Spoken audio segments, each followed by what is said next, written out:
வந்து கொரோனா வந்து 40% டவுன் ஆச்சு, உடனே ரேஸ் ஆச்சுன்னு தான் சொல்றாங்க. கரெக்ட்டுங்க. இப்ப கொரோனால வந்து ஒருத்தர் 1 கோடி ரூபாய் போட்டிருந்தாருன்னா 40%னா கிட்டத்தட்ட 40 லட்சம் டவுன் ஆயிருக்கும். கரெக்ட். 40 லட்சம் டவுன் ஆயிட்டு இப்ப அவர் ஒரு ரிஸ்க் இன்வெஸ்டரா இல்லாம ஒரு பியர்ஃபுல் இன்வெஸ்டரா இருந்திருந்தாருன்னா, என்னடா என் பிரின்சிபல் இருந்து ஒரு 40 லட்சம் போயிடுச்சு, இப்ப 60 லட்சம் நம்மளுக்கு எவ்வளவு திருப்பி கொடுக்கும்ன்ற ஒரு திங்க் பண்ணி மாத்தி இருந்தாருன்னா இந்த ரிட்டர்ன்ஸ் கிடைச்சிருக்காது சார். இது வந்து பிராக்டிகலா நம்ம 4 வருஷத்துக்கு முன்னாடி நடந்ததுனால இப்ப நம்ம பேசுறோம். இப்ப நான் பொதுவா உங்ககிட்ட என்ன கேக்குறேன்னா, இப்போ ஒரு 1 கோடி ரூபாய் இருக்கு, இப்ப ஒரு 20% ஃபால் 40% ஃபால்னு வைங்களேன். நம்ம முதலீட்டு பண்ணது 1 கோடி ரூபாய், ஆனா முதலீட்டே இப்ப வந்து 40 லட்சம் குறைஞ்சிருச்சு. அப்ப 60 லட்சம் தான் நம்ம முதலீட்டு இருக்கு. அப்ப நான் ஒரு இன்வெஸ்டர் நான் உங்ககிட்ட என்ன கேக்குறேன்னா, இப்போ மார்க்கெட் வந்து நல்லா ரேரியில போகிடுச்சு அப்படின்னா இந்த 40 லட்சத்தையும் தாண்டி எனக்கு ரிட்டர்ன்ஸ் வருமா? இப்ப நான் மார்க்கெட்ல ஸ்டே இன்வெஸ்டரா இருந்ததுக்கு எனக்கு நல்ல ஒரு பெனிஃபிட் கிடைக்குமான்னு கேக்குறேன் சார். அது வந்து அந்த டிசிஷன் எப்ப எடுக்கிறோம்னா, எப்ப அவங்க இன்வெஸ்ட்மெண்ட் ஸ்டார்ட் பண்ணாங்கன்றது பொறுத்து இருக்கு இல்லீங்களா? இப்போ உங்களோட சினாரியோல பாத்தீங்கன்னா இந்த ஜனவரி தானே நம்ம என்ட்ரியே கொடுத்தது.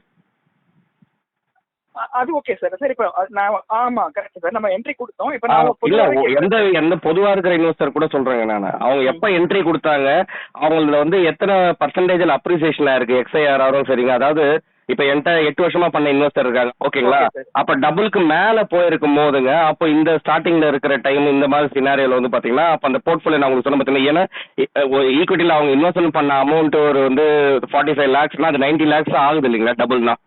அதாவது 6 to 7th இயர்லயே டபுள் ஆயிடுச்சு. அப்போ இப்ப இந்த டைம்ல பாத்தீங்கன்னா அவங்களுக்கு வந்து ஈக்விட்டியோட போர்ஷன் பர்சன்டேஜ் அதிகமா இருக்கும். அதை டெட்ல புக் பண்ணி வைக்கிறதுங்க. ஏன்னா இதுக்கப்புறம் நம்ம எக்ஸ்பெக்ட் பண்றதுல வந்து அடுத்த 2-3 மாசத்துல இப்ப நீங்க உங்களோட எக்ஸ்பெக்டேஷனும் மேட்ச் ஆயிட்டு அதே தான் நம்ம குளோபலி எல்லாரும் நம்ம திங்க் பண்ற மாதிரி டவுன் ஆச்சு, அடுத்தது ஒரு 20% 25% டவுன் ஆகுதுன்னு வச்சுங்களேன், அதுதான் வந்து பெரிய கரெக்ஷன் இல்லைங்களா மார்க்கெட்ல. அப்போ நம்ம டெட்ல இருக்கிறது வந்து அப்ப ஈக்விட்டி வேல்யூஷன் கம்மி ஆகுது பாத்தீங்களா, அப்ப இதுல இருந்து நம்ம ஸ்விட்ச் கொடுக்கும்போது நமக்கு இதெல்லாம் அட்வான்டேஜ் இல்லைங்களா.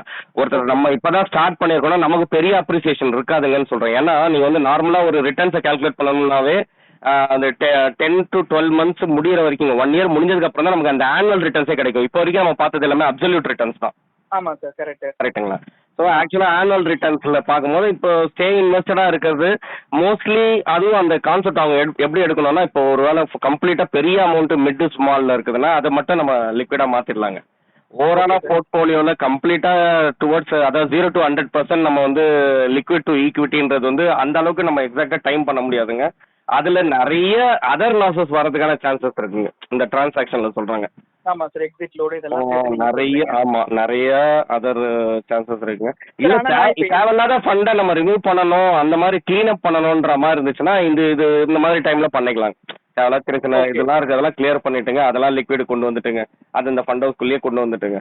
அதுக்கப்புறம் நம்ம வந்து மார்க்கெட்ல கரெக்ட் ஆகும் போது எது நல்ல ஃபண்டுக்குள்ள நமக்கு வேல்யூ கரெக்டா இருக்கோ அதுல நம்ம மாத்திக்கலாம். Okay sir. ஆனா இப்ப நான் என்ன கேக்குறேன்னா சார், ஸ்டே இன்வெஸ்டடா இருக்காரு, இப்போ ஒருத்தர் புதுசா என்ட்ரி பண்ணாரு, ஒரு 6-7 மாசத்துல டவுன் ஆயிடுது, ஆனா அந்த 1 கோடி ரூபாய் நான் 60 லட்சத்துக்கு வந்துருச்சு. இப்போ அதே மாதிரி ஒரு 1 வருஷம் பண்ணாருன்றீங்க சார். அவர் நார்மலா ஸ்டார்ட் பண்ணாரு, அவர் இந்த வருஷம் கூட வச்சுக்கலாம், இல்ல போன வருஷம் கூட வச்சுக்கலாம் நீங்க. ஏன்னா அதுவும் இம்பார்ட்டன்ட்ங்கன்ற நான் கரெக்ட் தான் சார். ஆனா நான் பொதுவா கேக்குறேன், எல்லாம் என்ன சொல்லுவாங்கன்னா ஸ்டே இன்வெஸ்டடா இருக்கணும், நம்ம மார்க்கெட்டை பார்த்து பயப்படக்கூடாது, சைக்காலஜிக்கல் கண்ட்ரோலா இருக்கணும், எமோஷனல் கண்ட்ரோலா இருக்கணும், நிறைய சொல்லுவாங்க. இப்போ நான் என்ன கேக்குறேன்னா சார், அந்த 1 கோடி ரூபாய் 60 லட்சம் வந்துருச்சு, அப்புறம் அவரோட முதலீட்டே வந்து 40 லட்சம் குறைஞ்சிடுச்சு. 60 லட்சமா இருக்கும் இப்போ 60 லட்சமா இருக்கும். இப்போ இன்னைக்கு தேதியில 60 லட்சமா இருக்கு. நான் ஒரு இன்வெஸ்டர் நான் யோசிக்கிறேன், என்னடா நான் 1 கோடி ரூபாய் போட்டேன், இப்ப 60 லட்சமா இருக்கு. ஆனா இது இப்போ நல்லா வீக் மார்க்கெட்ல போச்சுன்னா என்னோட பிரின்சிபல் 40 லட்சமும் சேர்த்து எனக்கு ரிட்டர்ன்ஸ் வந்து ஆர்டிஃபிஷியல் ரிட்டர்ன்ஸ் கிடைக்குமா அப்படின்ற ஒரு திங்கிங் எனக்கு வந்திருக்கு சார். பொதுவாகவே வரும். அதாவது என்ன பொறுத்த வரைக்கும் நான் ஒரு நார்மல் பர்சனா நான் என்ன கேக்குறேன்னா, 40 லட்சம் முதல்ல இருந்து எனக்கு வரணும், அது இல்லாம ரிட்டர்ன்ஸும் வரணும். சோ இது வந்து சாத்தியமா, லாங் டேர்ம்ல இருந்தா சாத்தியமா, இல்ல ஷார்ட் டேர்ம்ல ரேலி ஆகிறப்பே கிடைக்குமா அப்படின்றத கேக்குறேன் சார். ஓகே, இல்லைங்க அதுதான் இப்ப நம்ம வந்து உள்ள என்ட்ரி பண்றது முன்னாடி இதெல்லாம் நம்ம அண்டர்ஸ்டாண்டிங் நம்ம மைண்ட்ல இருக்கணுங்க. அதாவது அதை வச்சுதான் நம்ம வந்து ரிஸ்க் ப்ரொஃபைலே ஃபர்ஸ்ட் அண்டர்ஸ்டாண்ட் பண்ணிப்போம். அதாவது இப்போ 40% நீங்க சொல்றீங்க இல்லைங்களா, அதான் கொஸ்டின் உங்களுக்கான கொஸ்டின். அது வந்து இன்வெஸ்ட்மெண்ட் 1 கோடி ரூபாய் போடுறதுக்கு முன்னாடி கேட்க வேண்டிய கொஸ்டின். ஏன்னா 1 கோடி ரூபான்ற பெரிய லம்சம் இல்லைங்களா. ஆமா சார். அப்ப அதுக்குள்ள நீங்க என்ட்ரி பண்றீங்க, 1 crore போகுதுன்னா 1 crore வந்து சப்போஸ் ஒரு 40% லாஸ் இருந்துச்சுன்னா அப்ப வந்து உங்களோட மைண்ட் செட் என்ன பண்ணுவீங்கன்றது கொஸ்டின். அதுக்கு நீங்க என்ன ஆன்சர் பண்ணுவீங்க? எமோஷனலா கண்ட்ரோல் இருந்தா நான் அலாட் பண்றப்ப ஃபண்டை வந்து சேஃபர் சைடுல ஒரு 60% போடுவேன் சார். அப்போ 1 crore ஃபுல்லா ஈக்விட்டியில் வர மாட்டேங்க இல்லைங்களா? ஆமா. அப்போ நம்ம டெட்டு ஹைபிரிட் இப்படி பிரிச்சு வச்சிருப்போம் இல்லைங்களா? மிக்ஸ்டு போர்ட்ஃபோலியோ தான் மிக்ஸ்டு போர்ட்ஃபோலியோல இருக்கும் இல்லைங்களா? மிக்ஸ்டு போர்ட்ஃபோலியோல இருக்கும். அப்போ வந்து அவங்களோட ஈக்விட்டி போர்ஷன்ல வந்து டைரக்டா அந்த 40% இருக்கும்போது பெரிய அந்த 1 crore வந்து 60 lakhs ஆயிருக்காது. ஆமா கண்டிப்பா. கரெக்ட்டுங்களா? அவ்வளவு இன்னொரு ஒரு இன்வெஸ்டர் இருக்காரு ஓகேங்களா? அவர் சொல்றாரு எனக்கு வந்து இது ஜஸ்ட் வெல்த் கிரியேஷன் தான். ஏன்னா இதை தவிர மற்ற அசெட் மற்ற எல்லாம் மேனேஜ் பண்ண முடியும். இது எனக்கு தேவையில்லை. ஒரு லாங் டேர்முக்கு 7 வருஷத்துக்கு 10 இயர்ஸுக்கு தேவையில்லைன்றாருங்க. லாங் டேர்ம்னு சொல்றாங்க. ஓகே, மினிமம் 7 இயர்ஸ்க்கு தேவையில்லைன்றாருங்க. அப்பதான் அப்படி சொல்லிட்டு தான் இந்த ஜனவரியில் இன்வெஸ்ட்மெண்ட் பண்றாரு. Okay sir. ஓகேங்களா? அவர் இன்வெஸ்ட்மெண்ட் பண்ணி இப்போ ஆகஸ்ட்லயே வந்து 40% போயிடுச்சு. Okay sir. ஓகேங்களா? ஆனா ஸ்டார்ட் பண்ணும்போது என்ன டிசைட் பண்ணாரு? 7 இயர்ஸ்க்கு இல்லைங்களா? அப்போ வந்து அட்லீஸ்ட் 1 இயர் 2 இயர் கம்ப்ளீட் ஆகும். ஏன்னா போர்ட்ஃபோலியோ ரிவ்யூவே நம்ம வந்து 1 இயர் முடிஞ்சதுக்கு அப்புறம் நம்ம ரிவ்யூ பண்ண போறோம். ஏதாவது மேஜர் மார்க்கெட் கரெக்ஷன் அப்போ ரிவ்யூ பண்ண போறோம். இப்போ மேஜர் மார்க்கெட் கரெக்ஷன் இதான் ஒரு 1 crore வந்து 40% விழுந்துருச்சு. ஓகேங்களா?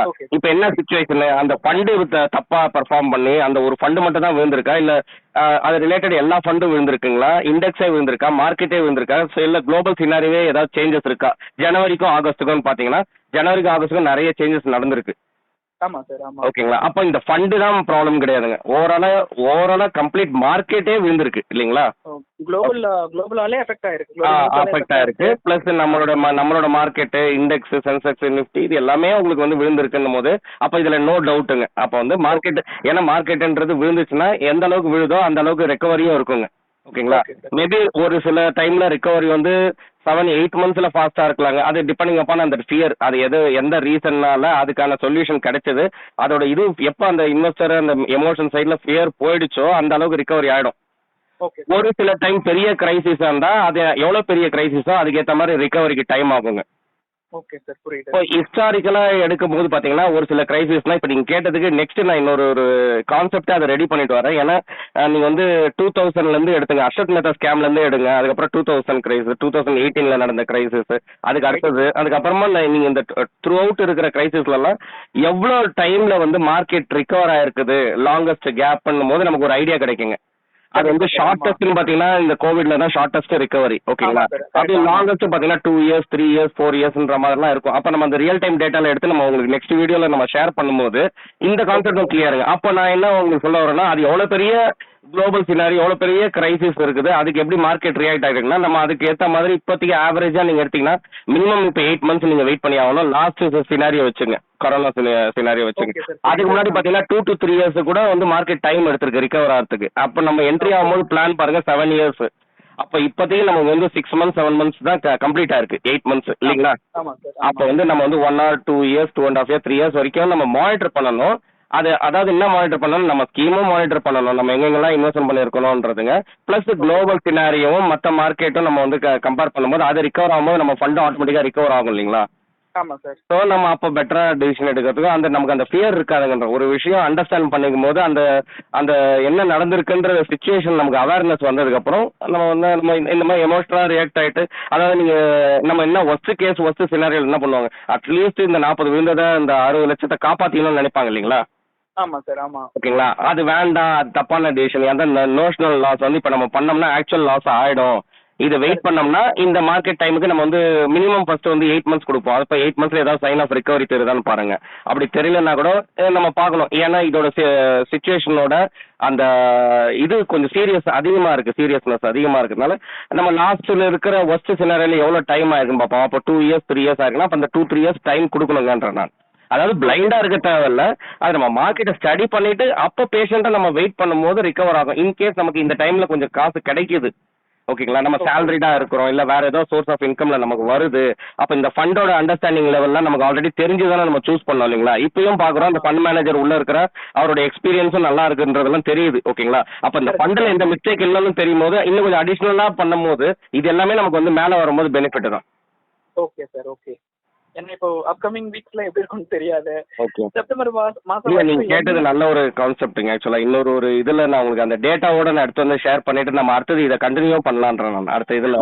அப்ப வந்து மேக்ஸிமம் உங்களுக்கு வந்து எந்த அளவுக்கு நம்ம வெயிட் பண்ணணும்ன்றது ஒரு எல்லாருமே கொஞ்சம் ப்ரிப்பேர்டா இருப்பாங்க இல்லைங்களா? அப்ப ஃபர்ஸ்ட் ஃபினான்ஷியல் கிரைசிஸ்ல இவ்வளவு தூரம் இருக்கும் போது இப்ப நீங்க அந்த அளவுக்கு நம்ம டைம் கொடுக்கலாம் இல்லைங்களா? Correct sir. ஆமா.